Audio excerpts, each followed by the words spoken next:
할렐루야. 아멘. 하나님 아버지와 예수 그리스도로 부르는 은혜와 평강이 이 시간 여러분 가운데 함께 하시기를 예수님의 이름으로 축원합니다. 오늘은 마음이 청결한 자 두 번째 시간으로 말씀의 은혜를 나누겠습니다.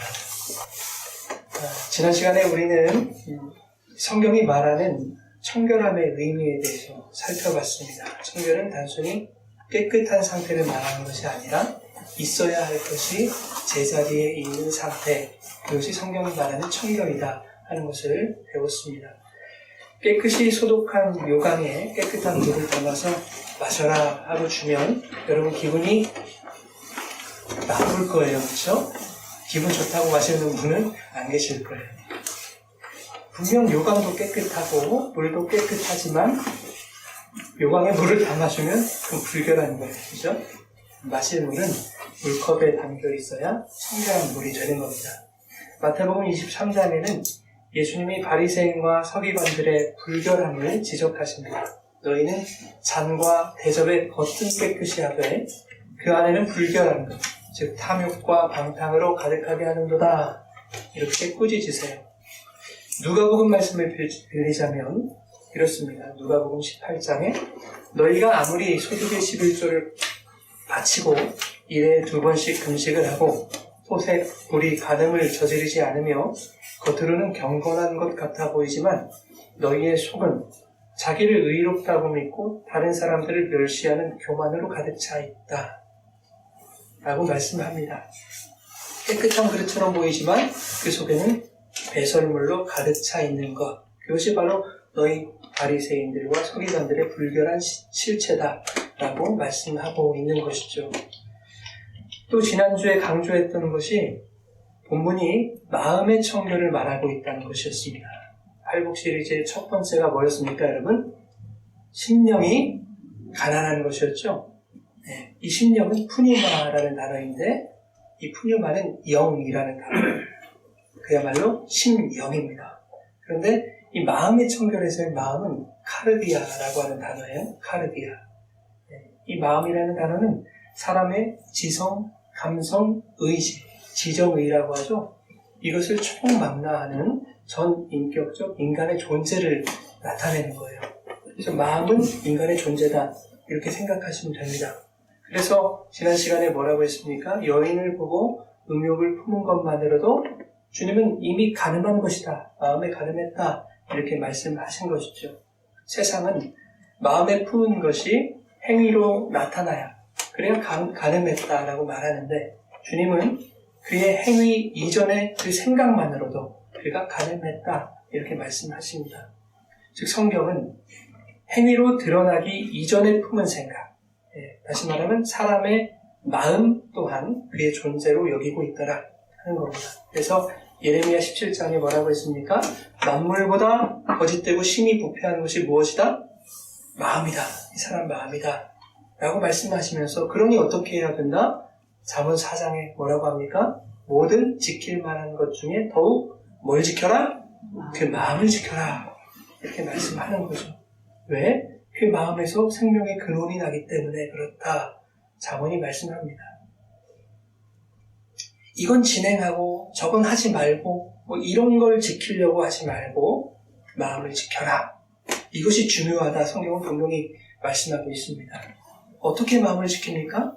내가 주께 범죄치 아니하려 하여 주의 말씀을 내 마음에 두었나이다. 성도의 마음속에 자리 잡고 있어야 할 것은 주님의 말씀이다 하는 것입니다. 그 말씀이 우리 안에 있을 때 그것이 바로 무엇이다? 청결이다. 그렇게 청결해야 복 있는 자이고 그들이 하나님을 보는 자들이다. 오늘 본문은 말씀하고 있는 것이죠. 겉으로 드러나는 말과 행위가 번드르르 하고 바리새인 서기관처럼 아무리 겉사람의 그 껍데기만 치장을 해도 그 마음속에 무엇이 있느냐, 그 마음이 청결하게 유지되고 있느냐 아니면 불결함으로 가득 차 있느냐에 의해서 그 존재의 실체가 판가름 난다 하는 것입니다. 요한복음 15장에 너희는 내가 일러준 말로 이미 깨끗해졌다 라고 말씀하셨죠. 여기서 깨끗하다라는 말이 청결하다, 카탈로스, 동일한 단어였습니다. 즉, 내 말로, 말씀으로 이미 청결하게 된 너희는 하나님을 보는 복된 자들이다 라고 선언해 주시는 것이 오늘 본문이다 하는 것이죠. 그런가 하면 청결함이라는 것은 점도 없고 흠도 없는 것이라고 했어요. 그렇죠? 완전 무결한 것. 오늘 이것에 대해서 정리를 하고 이제 하나님을 본다는 것이 뭔가 이렇게 살펴보도록 하겠습니다. 본문의 청결이라는 단어는 헬라어 카탈로스라고 말씀을 드렸는데 이 단어는 정결하다라는 의미의 카탈리조와 어원이 같습니다. 다시 말하면 이 청결이라는 말 속에는 무엇이 들어있을까요? 정결함이 들어있다는 거예요. 구약 성경에서 정결이라는 것은 누군가로부터 선언을 받는 거예요. 내가 스스로 뭔가를 해서 정결하게 되더라 라는 것이 성경의 정결이 아닙니다. 정결은 누군가로부터 선언받는다. 대제사장이 이스라엘을 위하여 속죄하세요. 속죄함으로 정결케 되죠. 그런데 반드시 희생제물이 피를 흘리는 그 제사를 통해서 정결 의식을 행했습니다. 그래서 히브리서 9장 22절에 피 흘림 없이는 사함도 없다 이렇게 말씀하는 거죠. 그런데 그 피가 의미하는 것이 뭔지 히브리서 9장에 정확하게 말씀해주고 있어요. 히브리서 9장 말씀 13절 14절 우리 같이 읽겠습니다. 염소와 그 육체를 정결하게 하여 거룩하게 하고 하물며 영원하신 성령으로 말미암아 흠없는 자기를 하나님께 드린 그리스도의 피가 멋진 너희의 말씀을 죽은 현실에서 깨끗하게 하고 살아계신 하나님을 섬기게 하지 못하겠느냐. 아멘. 희생제물의 피가 부정한 자에게 뿌려짐으로 정결하게 되는데 그것이 바로 그리스도의 피더라 라고 말씀하고 있습니다. 그리스도의 피로 뿌려짐을 받아야 정결하고 청결하게 된다 라고 말씀하고 있는 것이죠. 그러면 그 피가 이제 어디에 뿌려져야 될까요, 여러분? 우리가 무슨 청결을 말했어요? 이렇게 가셨는데 손목은 아니죠? 마음의 청결이잖아요. 그래서 그 피가 어디에 뿌려져야 되는가? 히브리서 10장 22절 같이 읽겠습니다. 우리가 마음의 뿌림을 받아 악한 양심으로부터 벗어나고 몸은 맑은 물로 씻음을 받았으니 참 마음과 온전한 믿음으로 하나님께 나아가자. 아멘. 네, 정결하게 하시는 그리스도의 피가 우리의 어디에? 마음에 뿌려져야 합니다. 왜냐하면 만물보다 거짓되고 심히 부패한 것이 마음이기 때문에 그 마음에 정결케 하시는 피가 뿌려짐으로 우리의 마음을 지키게 되면 거기서 뭐가 날까요? 생명의 근원이 거기서 난다 그러죠? 네. 우리의 마음에 주님의 보혈이 뿌려진다는 것은 우리 가운데 거하시기 위해 육신으로 오신 예수 그리스도 곧 그 말씀이 우리 가운데 성취되어서 자리를 잡았다. 장막을 치셨다 하는 의미입니다. 그런가 하면 방금 읽은 말씀에서 주님의 이 핏뿌림과 몸이 맑은 물로 씻음받은 것을 동일한 것으로 지금 표현하고 있어요. 구약에서는 종종 맑은 물로 몸과 옷을 씻는 것으로 성결을 설명합니다. 그런데 이것은 모두 그리스도의 보혈에 씻는 것을 예표하고 있는 거예요. 출애굽기 19장에 보면 하나님이 시내산에 강림하시는 이야기가 나오죠. 그때 모세에게 하나님이 말씀하세요. 백성들을 성결하게 하라고 하시면서 그들의 옷을 씻게 해라. 이렇게 말씀합니다. 그런데 요한계시록에서는 어린 양의 피에 옷을 씻어서 깨끗하게 한다. 이렇게 말씀합니다. 요한계시록 7장 14절을 같이 읽겠습니다. 내가 만약에 주여 당신이 하시나이다. 이는 큰 하늘에서 나오는 자들인데 어린 양의 피에 그 옷을 씻어 피게 하였느니라. 아멘. 여러분, 인간의 존재는 죄입니다. 죄. 인간은 그냥 죄인도 아니고 죄예요. 그 죄의 부정함을 정결하게 씻을 수 있는 것은 그리스도의 보혈밖에 없습니다. 점도 없고 흠도 없는 주님의 보혈이 말씀으로 우리 속에 뿌려지는 거예요. 그것 이외에는 다른 것으로 우리의 존재를 청결하게, 정결하게 만들 수 없어요. 인간의 행위나 노력, 나의 신앙적인 열심, 뭐 이런 것들, 예, 그것이 나의 정결함을 이루는데 요만큼도 일조하지 못합니다.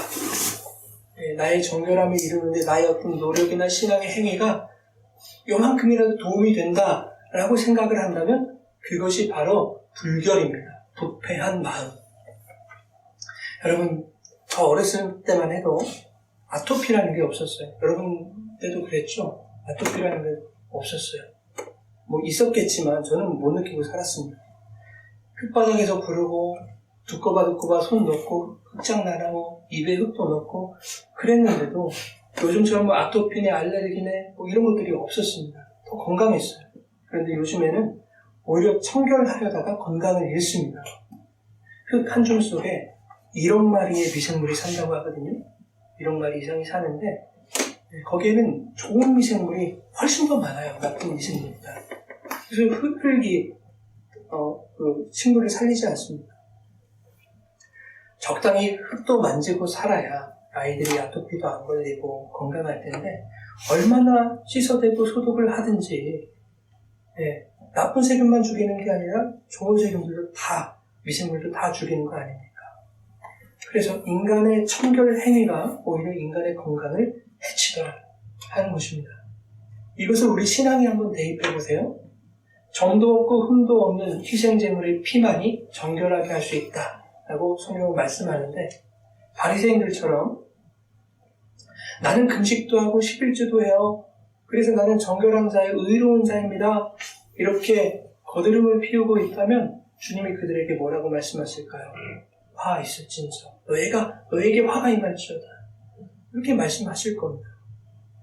여러분, 복을 얻기 위해서 우리가 청결해지자가 아닙니다.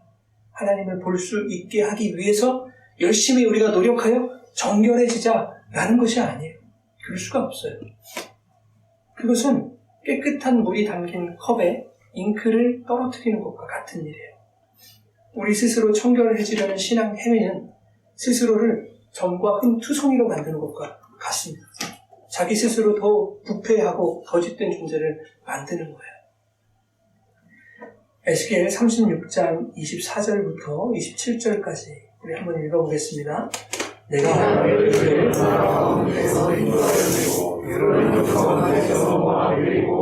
땅에 들어가서 맑은 물을 너희에게 뿌려서 너희로 정결하게 하되 모든 더러운 곳에서 모든 무상품들에서 너희를 정결하게 하게 했을 것이요 또 새 영을 너희에게 주고 새 마음을 너희에게 주되 너희 육신에서 묻은 마음을 제거하고 부드러운 마음을 줄 것이며 또 내 영을 너희 속에 두어 너희로 내 일들을 행하게 하리니 너희가 내 규례를 지켜 행하시리라. 아멘.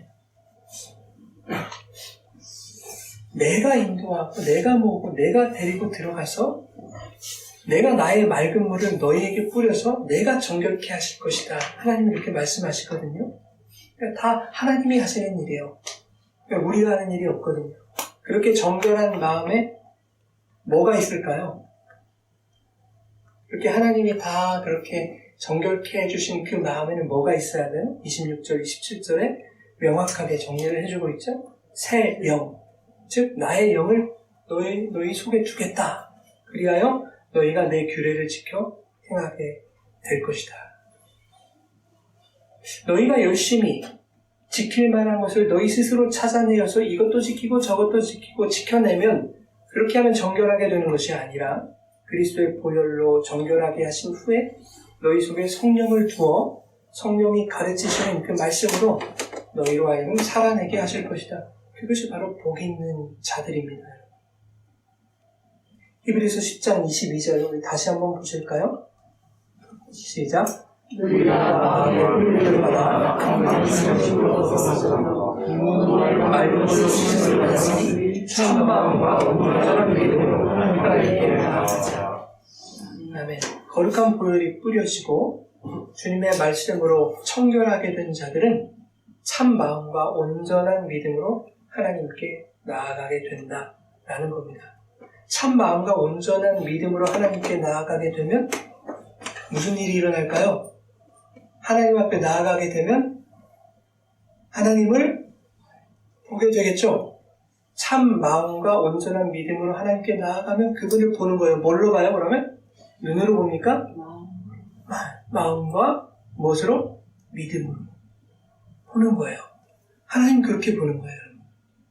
마음이 청결한 자가 하나님을 본다고 했을 때 이 보다라고 하는 말은 눈으로 보는 것을 말하는 게 아니에요. 여기서 이 보다는 호라오라는 단어를 씁니다. 이것은 깨달아 아는 것이죠. 요한복음 4장 24절에 뭐라고 하냐면 하나님은 영이시니 하나님 영이시래요. 영은 눈으로 볼 수 없는 것이거든요. 그러니 인간의 육적인 눈으로 영이신 하나님을 볼 수가 없습니다. 요한복음 14장 7절에서 9절 우리 한번 읽어볼까요? 너희가 나를 알았더라. 내 아버지도 알았으리로다. 이제부터는 너희가 너를 알았고 또 보았느니라. 여기까지. 자, 알았다 기노스코 뭐 이런 단어를 쓰죠. 여기서 7절에 보았다라고 하는 단어는 호라오예요. 예수님이 말씀하신 거잖아요. 자, 예수님이 제자들에게 아는 것, 이해하는 것, 그것이 바로 보는 것이다. 호라오다. 이렇게 말씀하고 있는 거예요. 근데 빌립이 뭐라고 하냐면 8절에 이렇게 얘기해요. 읽겠습니다. 빌립이 이르되 주여 아버지를 우리에게 보여 주옵소서. 그리하면 좋아하겠나이다. 보여달래요. 그러니까 예수님이 말씀하신 호라오로 말하지 않았어요. 데이크미어 라는 말로 보여달라고 했어요. 빌립은 눈으로 보여서 증명해 주십시오 이렇게 말하고 있는 것이거든요. 그러나 하나님은 영이시니 그것은 불가능한 일이에요. 그래서 예수님이 다시 이렇게 말씀하십니다. 9절 같이 읽겠습니다. 예수께서 이르시되 빌립아 내가 이렇게 오래 너희와 함께 있으되 네가 나를 알지 못하느냐. 나를 보는 자는 아버지를 보았거늘 어찌하여 아버지를 보라 하느냐. 여러분 이해하시겠죠? 예수님의 몸, 그 껍데기를 보는 것이 주님을 보는 것이 아니라 주님을 아는 것이 주님을 보는 것인데 그렇게 주님을 본 자는 이미 내 아버지도 봤다. 내 아버지도 깨달아 알았다. 라고 말씀하는 겁니다. 그런데 어찌 아버지를 눈으로 보여 설명해달라고 증명해달라고 요구하고 있는 것이냐. 답답한 거예요, 주님.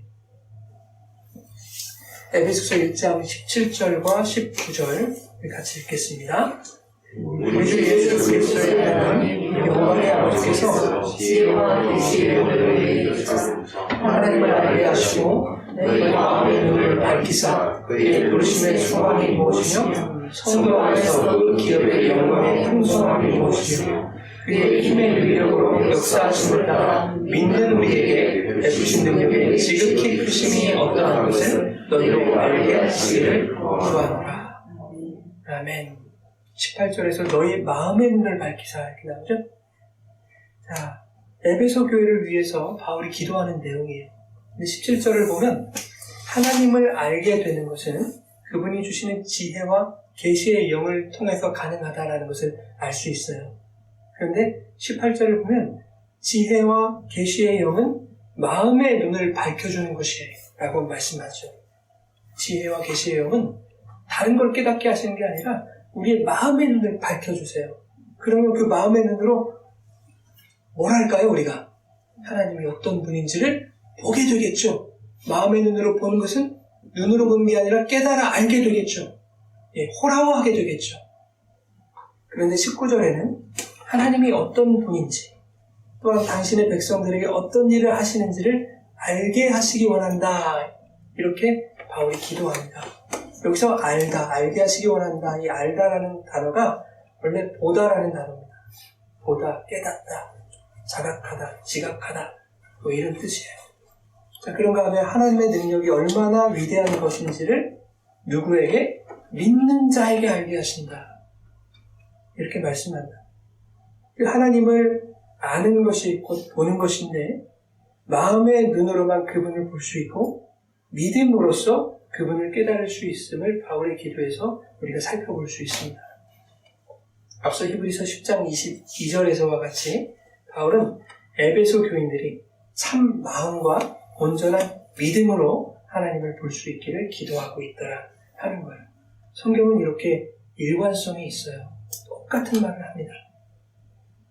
여러분, 마음이 청결한 자들 속에 하나님은 당신의 영을 두시겠다고 말씀하셨죠? 아까 에스겔 말씀에.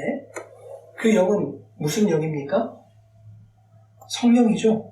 예, 하나님의 영, 성령을 우리 마음에 두시겠다. 성령은 지혜와 계시의 영이죠. 예, 그 성령으로 충만할 때 지혜와 계시의 영이 영이신 하나님을 보게 하시는 거예요. 지혜와 계시의 영이 영이신 하나님을 보게 합니다. 그것은 눈으로 보는 것이 아니라 하나님이 그분을 믿는 우리에게 행하시는 지극히 크신 능력과 구원의 역사를 깨닫는 것이다. 방금 읽은 말씀이 우리에게 가르쳐주고 있는 거예요. 그런가 하면 성령은 우리 안에서 말씀을 깨닫게 하세요. 지혜와 계시의 영이 말씀을 깨닫게 하세요. 여러분, 똑같은 주님의 말씀, 똑같은 성경을 우리가 보고 있지만 이것을 껍데기로 내 안에 두고 있느냐 아니면 알맹이를 내 안에 두고 있느냐는 천지차이입니다. 율법으로 두느냐 진리로 두느냐 이건 다른 것이죠. 율법으로 두면 무슨 존재로 남을까요? 율법은 우리가 어떤 존재임을 알려줘요? 죄인, 사망의 존재임을 알려주잖아요. 그렇죠? 율법인 채로 내 마음에 이 말씀을 두면 그냥 우리는 사망의 존재이구나 하고 끝나버리는 거예요, 존재를. 그러나 그 말씀을 통해 진리를 깨닫게 되면 그 사망에서 자유케 되죠. 진리가 우리를 자유케 하시잖아요. 요한복음 1장에 예수님이 이 땅에 말씀으로 오셨어요. 말씀이 육신되어 우리 가운데 거하셨어요. 그 말씀을 로고스라고 합니다. 요한복음 1장의 그 말씀을 로고스라고 해요. 그런데 로고스는 진리를 담는 그릇과 같은 거예요. 그릇. 성경은 성경인데 그냥 책에 불과한 거예요. 성경책, 그것이 로고스예요. 여러분, 이 성경을, 말씀을 100독, 200독씩 하고 그 말씀을 달달 외운다고 해서 꼭 말씀대로 살 수 있나요? 살아가나요? 그렇지 않죠. 그렇게 하고도 말씀대로 살지 못하면 그러면 그가 그 마음에 둔 말씀은 껍데기죠. 진리가 아니잖아요. 100번, 200번 성경을 읽었는데 그 말씀대로 살지 못하면 그 말씀은 그냥 성경책인 거예요. 그냥 율법인 거예요. 그러니까 그건 무슨 말이냐? 나 100번 읽었어, 200번 읽었어. 나 히브리서 완전히 암송했잖아. 잔과 대접에 겉만 깨끗하게 하고 그 안에 담긴 내용물은 불결한 거예요. 반대로 새신자가 왔어요. 근데 이 새신자가 요한복음 3장 16절 한 구절 제대로 깨달았어요. 예수님 만났어요.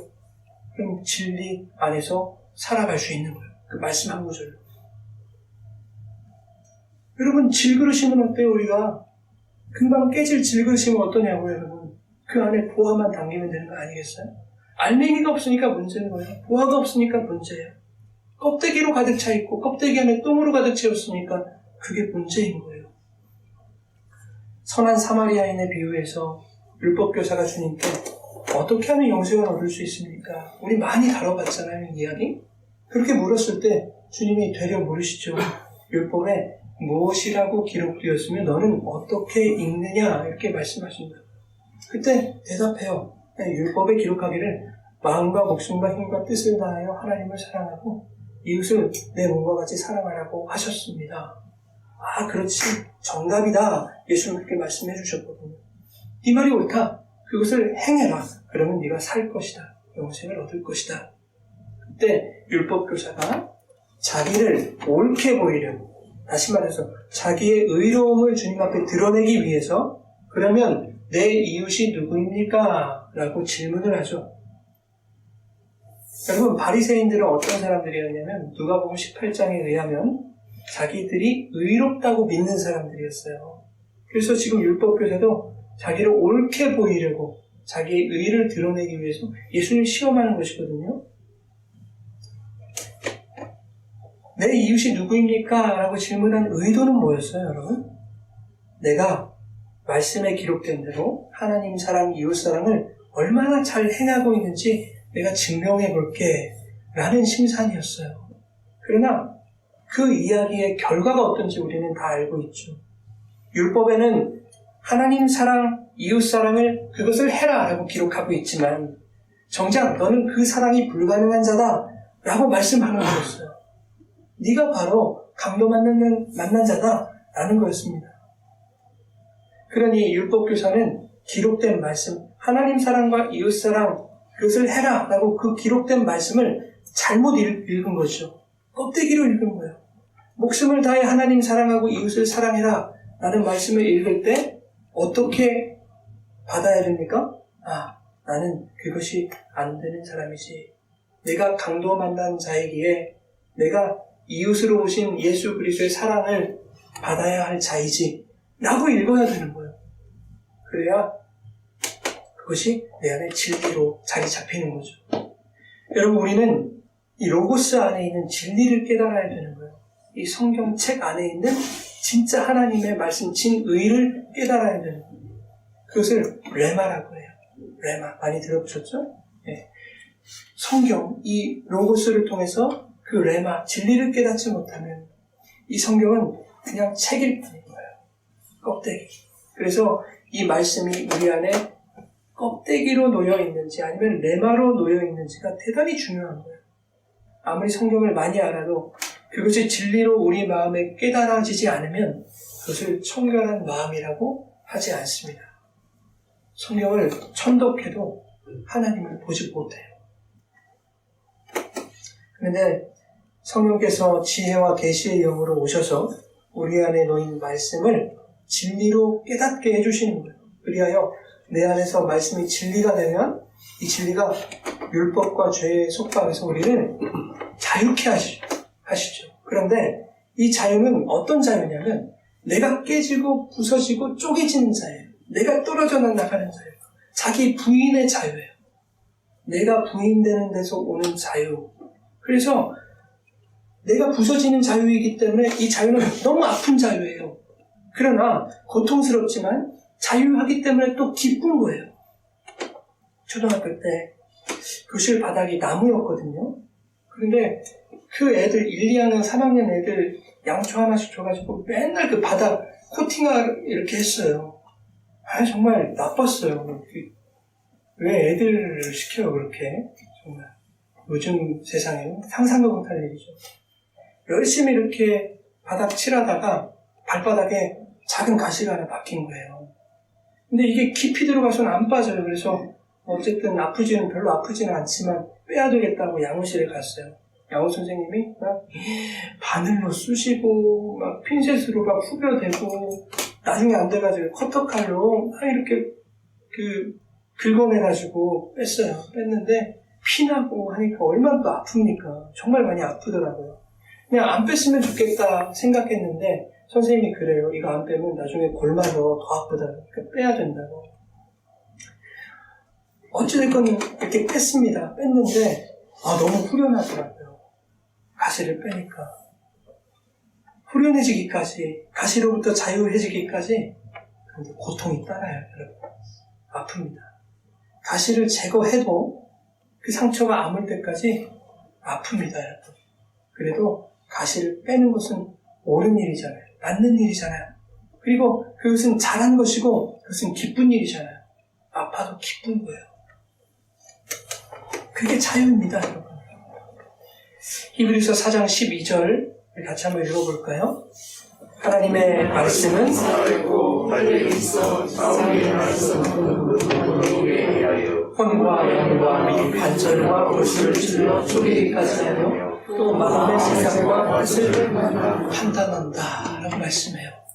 여러분, 이 말씀이, 이 성경이 진짜 하나님의 뜻, 진의, 그 진리로 깨달아지면 좌우의 날선 금보다 예리한 그 말씀이 우리의 혼과 영과 관절과 골수를, 다시 말해서 인간의 영혼육을 찔러서 쪼갠대요. 얼마나 아파요. 그뿐만 아니라 우리의 마음과 생각도 뜻도 판단한다. 이 말은 그것도 쪼개신다는 얘기예요. 우리의 생각과 마음도. 근데 앞서서 뭐라고 했습니까? 마음과 생각은 인간의 전인격적 존재를 나타낸다고 말했잖아요. 즉 말씀이 나를 찔러서 나라는 존재의 그 껍데기를 벗겨가시는 거예요. 성령이 하시는 일은 바로 그 작업입니다. 나를 벗겨가시는 거예요. 자기를 부인하게 하시는 거예요. 내 이웃을 알려주시면 이웃사랑이 뭔지를 내가 한번 보여드릴게요. 이러한 율법교사와 같은 교만과 시건방을 우리 안에서 깨트려 가시는 거예요. 성령 말씀을 통해서. 나는 호색 불이 간음을 하는 저들과는 다릅니다. 기도도 많이 하고 제가 구제를 얼마나 많이 하는 거룩한 사람인 줄 아십니까? 이런 바리새인 같았던 우리의 부끄러운 모습을 드러내시고 그것을 하나 둘 버리게 하시는 거예요. 말씀. 그게 청결이고 정결입니다. 마가복음 9장에 귀신 들린 아이의 아버지가 예수님께 도움을 구하는 장면이 나오거든요. 하실 수 있거든 우리를 불쌍히 여겨주세요. 좀 도와주십시오. 그러자 예수님이 말씀하세요. 뭐라고 말씀하시는가? 읽어봅시다. 예수께서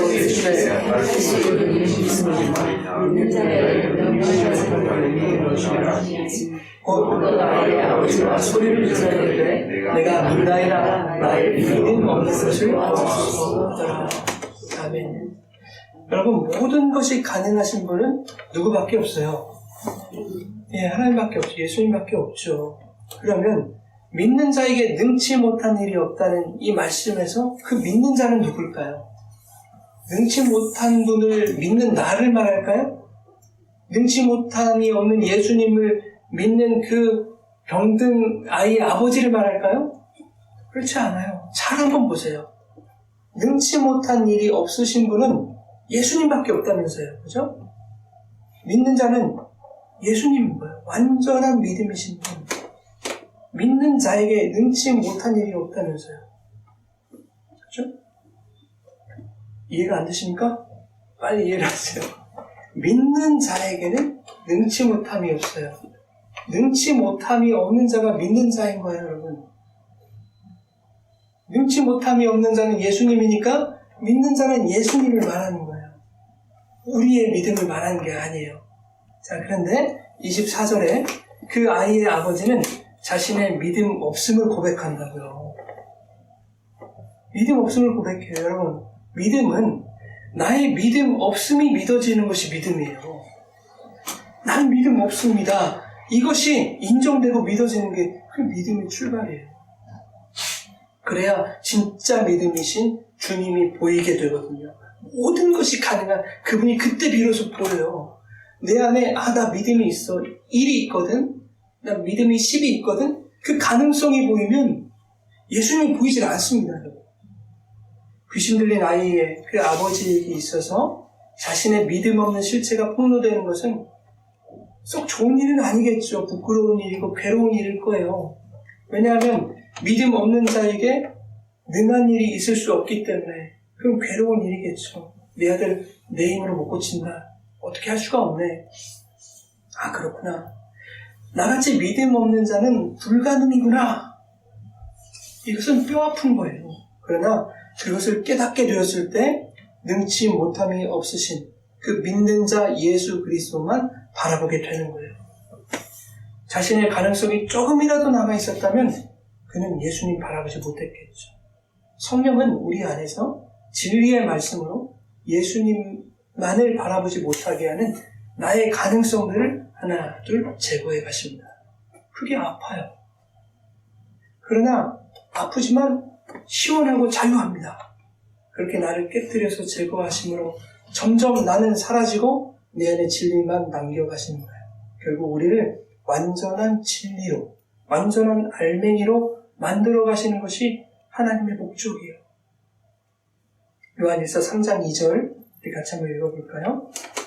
사랑하는 자들아, 우리가 지금은 하나님의 자녀라. 장래에 어떻게 될지는 아직 나타나지 아니하였으나 그가 나타나시면 우리가 그와 같은 줄을 아는 것은 그의 참모습 그대로 볼 것이 되느니.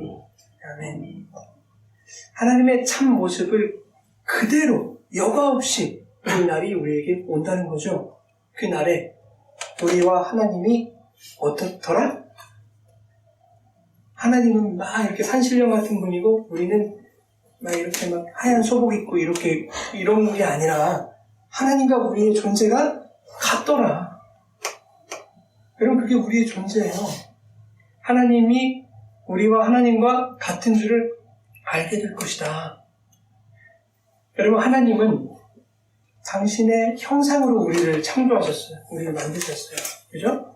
그 형상이 인간의 죄로 가려져 있긴 하지만 사실 하나님의 백성의 궁극적인 실체는 뭐예요?